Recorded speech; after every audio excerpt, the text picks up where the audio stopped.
Hello everyone, and can you believe it? It's less than 2 weeks to 3.0 launches, and let's look at, take a little look at what we can hopefully expect in 3.0. I'm going to share a few leveling tips. These are leveling tips from the last expansion, or from what we learned from leveling in the last expansion. Hopefully we can apply them to this expansion. Hopefully there's more content than McKeb had, because that was one of the problems with McKeb, was that a lot of people just burned through the story and found that they were only level 52 at the end of McKeb.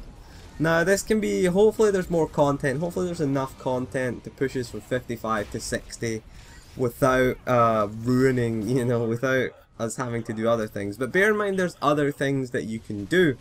There are other things that we can do now to improve that leveling quality and get you ahead of the curve, because that's the goal. We want to get to 60. Well, I want to anyway. I want to get to 60 as quickly as possible, or at least on my main toon. I'll probably do another second toon that'll be a little story run, but I just want to get to 60 on my main and start doing the new HM flashpoints and start doing some raid content, so I can bring those videos. Do a bit of live streaming. We'll do a bit of SWTOR live stream. Might do a bit of leveling from 55 to 60. We'll see how it is. But yeah, the best tip and the best advice that I can give you is to be prepared before 3.0 launches. What you're going to want to do is, the day before it launches, what you're going to do is, if you get a bunch of daily quests and complete them and just leave them in your mission log, don't turn them in. Just finish them all. You can get 25 your quest log holds. You can get that to 27 by turning quests in and not clicking accept, because you can have 2 quests pending now. That was a recent update, because that's what we did last time basically. What we did was we turned in all our dailies and had like 15 quests pending. You could do that before. And what this allows you to do is, on the day of 3.0, when we're leveling again, 55 is no longer the cap. What we can do is we can head to each of the mission terminals, because I'd recommend doing at least Oricon, CZ198, maybe McKeb as well, all the 55 daily areas that you can get to, maybe even some of the flashpoint and operations quests if you have the space in your log to have them. I would recommend getting them done, and what you do is you just go to all the mission terminals, pop an XP booster, don't forget that, that's going to be crucial, and turn in all of those quests, because it's going to net you XP, of course, when 3.0 launches. That's what it's going to net you. It's going to net you some pretty decent XP. Hopefully you can get to, at least maybe 50-60% of the way to level 56. That's going to be the goal. If you can get to 56, we could get to 51 last time if you did that. If you had early access, that's what you did. If you didn't have early access, what happened was you could get to within 1 XP of level 51. So all those who didn't have early access spent that week in between the early access the pre-order early access launch and the full launch, just doing quests and getting their character to within 1 XP of level 51. This had a huge benefit. Again, we can do something similar. Hopefully they won't delete our quests. I say that because it worked the last time, and it also worked in World of Warcraft. I did that for Warlords of Draenor. I kept some of my daily quests behind, kept them in my quest log, and turned them all in, and you get some good XP. I mean, it got me about, I did all the Timeless Isle quests. I didn't turn them in, and I got maybe about 20-22% of the way to 91 in World of Warcraft. So it's a good tip there. Don't forget your XP booster as well. Your XP booster, try and have 100% uptime on your XP boosters. So that's make sure you get the major and minor ones. So the 3-hour ones would be desirable, but get some minor ones as well. Just get as many general XP boosters as you can. Again, things that you can do in Legacy as well. You could say Exploration XP might be a thing worth considering, because you're going to be entering new areas, so getting that free XP when you enter a new area might be worth it. It makes a little bit of a difference. Again, Things like Flashpoint XP boosters now, we don't know if there's going to be any, I don't think actually there's going to be any Flashpoints while leveling. I think the new tacticals are going to be level 60 and the new HMs are definitely going to be level 60. Well, we say new HMs, they're basically the, they're probably going to be the Forged Alliances HMs, I would imagine, at level 60, I guess. They're going to be the HMs because they've said, I think they've said 4 new Flashpoints, 4 new HMs. I think is what they've announced. So 2 new ops, 4 new flashpoints. So the 4 new ones are probably going to be Korriban, Typhon, Manan, and Rakata Prime. Probably going to be the HMs at 60. There's 2 new tacticals coming. Don't know what they're going to be. So far we don't know them. So hopefully they'll be decent. Hopefully they'll get turned into HMs fairly quickly. Maybe the next big content patch we'll get maybe 3.2 or 3.3. We'll get them, but they're for another day, really. Hopefully we get some of the HMs. So the other big question is commendations. Should we save them or should we spend them? My recommendation is save them. Save them. The last time we did this expansion, saving them proved to be pretty nice for us. We got campaign gear, which wasn't best in slot. A lot of people are saying it's going to be 186 that's going to be available from the commendation vendor. But again, I don't think so. I think it's going to be 180. Personally, I think it will be, hopefully it'll be the Dreadforged 180 rather than the Oriconian. So it'll be the set bonus stuff. I hope so. Let's hope so. But again, cap your comms. Start capping them now because it takes 2 weeks to cap your comms. Because there's the weekly cap and then there's the hard cap right now. So of course the weekly cap is 150 ultimate comms, it's 300 for the hard cap. So I would start capping now. I would stop spending comms on gear. I'd stop spending credits on augments because Mark 10 augments are coming in soon. They're going to be coming in 3.0. So you're better off saving your credits for the Mark 10s because they're going to be a bigger stat boost. I haven't bothered augmenting out my Guardian. I don't plan on doing progression ops. I'm not doing HM or Nightmare between now and 3.0, so I don't need augments basically on my Guardian. Because someone asked me, why haven't you augmented your Guardian? And I said, well, Mark 10 augments are coming. You know, we've got Mark 9 augments right now, the 28 augments, so you'd imagine there'll be 30 maybe 32, maybe 31, 32 maybe, because it's like, what, advanced reflex augment 28 is the best one right now. So you'll probably get maybe 30 will be the best one, so it'll have a better stat boost. They'll also be more expensive at the start of the expansion.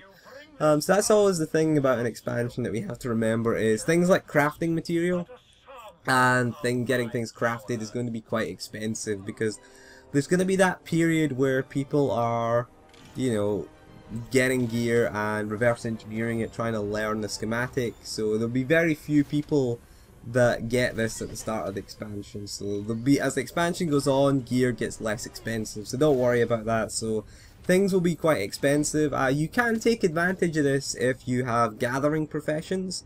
What you can do is if you max out your gathering profession, I take it there will be grade 10 crafting materials. I imagine we'll go to 500 because we're at 450 right now. I imagine they'll all go up.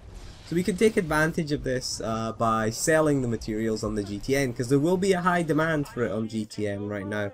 Right now there's really low demand for crafting materials. I'm selling off all my mass manipulation generators and my exotic element equalizers, and you're getting about 7k for an exotic element equalizer, and you're getting about, I don't know, between 70 and 90k for a mass manipulation generator. But bear in mind that, you know, 4 or 5 months ago they were selling for 500,000 credits each, but you didn't want to sell them, you wanted to keep them because you got your 180 item level barrel or hilt crafted. That was the main thing you wanted for them. Or if you were a tank, you would get your implants crafted with them, and the Dreadforged relics. They were always good things to get crafted with them, so you're going to hang on to them. These things are probably going to become useless. It happened last expansion. Things like the what was it called again? The molecular stabilizers. They went from being one of the most sought after things in the game to now being worthless. They were pretty much worthless when 2.0 launched, so I would imagine the same thing. I'm going to keep a few of them, I'm going to keep a couple of them, but I'm selling off the majority of them keep a couple of them just in case we need anything crafted with them. So it's worth keeping, because you're always, if you have a lot of alts, you end up with hundreds of mass manipulation generators, because you get 4 of them if you do the Scum and Villainy and Terror from Beyond one-time quest. So if you have a lot of alts, you always end up, my legacy vault, I think I've got like 20 MMGs and like 80 exotic element equalizers, and that's just by having a lot of alts. A lot of that is of course by rolling need on them. I have stopped that now. I mean, again, they're good sellers on the GTN. They tend to sell regularly, but the price has dropped dramatically for them. And same with the Mark 9 augmentation kits and the 28 augments. They have also dropped dramatically in price, because again, the crafters are just getting rid of their stock in preparation for 3.0. Another good way to prepare is to clean out your inventory, get rid of anything that you don't need anymore. And again, I would also recommend doing, if you do the Zerka weekly, you can get a 156 BOE item, or you always get one for doing the Zerka daily. It's a random item, and I would recommend selling that on the GTN, because it is bind on equip. So again, selling them on the GTN, they don't bring in a fortune, but they'll bring in way more than just vendoring it. Because that's what I'm going to be doing this week, is selling off all my 156 BOE items. And there is a good market out there for them, because there's a lot of people leveling to 55 right now because of the 12 times XP boost. So again, we can take advantage of this. We can get some decent credits from this. Again, you sell it to the vendor, they'll maybe give you, I don't know, between 7 and 10k. You can sell them on the GTN for, I don't know, 20 to 30k. There are a lot of people out there that are price gouging though, trying to sell them for 200k. That's just stupid. I mean, no one's going to buy it for 200k for a start. So I tend to sell mine, you know, 20 to 30k. It's double what I would have made off of the vendor, so I'm doubling my money there. So that's what I'm doing to make credits. I'm also soloing some of the low level flashpoints and get it, and hopefully trying to get the what are they called, the stronghold decorations. They sell really well. They are flying out the door. I mean, I bought a hyper crate and opened half of them and sold half of the cartel packs that were in it, and I cannot get rid of armor. Really, I can't get rid of armor. I struggle to get rid of mounts and things like that, but the things that I sell the most of are the decorations. People just buy that shit. I mean, I sold the jukebox for 1,000,000 credits. I got one of the jukeboxes, 1,000,000 credits. I couldn't believe that. Who wants to pay 1,000,000 credits for the jukebox? So, I mean, I'm happy enough. I'm selling it. That's fine. You know, I was the cheapest on GTN. I always make sure I'm the cheapest. Just do a search for the item that you're selling and sort the price by the cheapest, and then undercut the cheapest. So that's how I've been making my money lately. I've just been doing dailies, farming old flashpoints, making sure I get the if the stronghold decoration, can't think of the word, the decoration drops, and the decorations sell pretty well. I sold a couple of the Rakata stasis chambers for, I think I sold them for like 60k each. I mean, that's not bad for, like, you know, you do a run through the foundry and 2 of them drop, ironically. So that's 120k for like 20 minutes work, essentially. It was nothing, essentially. So it's a nice little way to make a little bit of extra money in the lead up to 3.0, because we are going to need money, because the economy is probably going to, there's going to be inflation in the economy, because crafting materials will get more expensive to craft, and therefore the crafters are going to pass that cost on to you. So it's going to be more expensive. There's more daily, so there's more ways to generate revenue, so your credits are going to be worth less. Maybe 1,000,000 credits now is going to be, you know, the equivalent of, you know, having 500k in 3.0. Your credits may lose their value, so just be prepared for that. That's why we said grind out as many credits as possible. Again, I think I've got like 13 million on my bank haul. I've got 5 million on another bank haul, and each character's got between 1.5 and 2, and I haven't finished yet, so I'm gonna sell off all my BOE items. I'm gonna distribute them between characters to sell off, so that we can get, so that again I can just have 2 million credits per toon is a good place to be. That's why we said 2 million. Between 1 and 2 million per alt. You want your bank alts to have maybe 10 million plus. So again, just so that you're prepared for things like that, for price hikes. And also the repair costs, they are going to go up as well as the gear goes up, and the mod extraction costs for gear again are going to go up. But there are certain things we can do to take advantage of the crafting situation, because again, if we just do the gathering and we get the especially the crafting nodes that you can gather out in the field, if you just go gather them, if you get your gathering professions up, then you can just sell off some of the newer gear, some of the grade 10, if they do indeed add grade 10 things to the game. So you can take advantage of this really well, and you know, you can make yourself a nice bit of money. There's a good bit of money to be made in the expansion as well, and selling BOE gear, especially if it's better than 180 gear, selling that is going to make you a nice little profit as well. So sometimes you get a random drop from an enemy that's something not for your class, and it's BOE. You can either send it to an alt, or you can sell it for money, basically. So it depends what you want to do really, but again, it's a good, going to be interesting 3.0. It's going to be interesting to see how the game develops at level 60. It's going to be fun. It's going to be fun discovering new content. I really don't want to do Dread Fortress, Dread Palace Nightmare. Hopefully that it drops the same gear as the new HM Flashpoints, so at least we have a choice between new HM Flashpoints and Dread Fortress, Dread Palace Nightmare.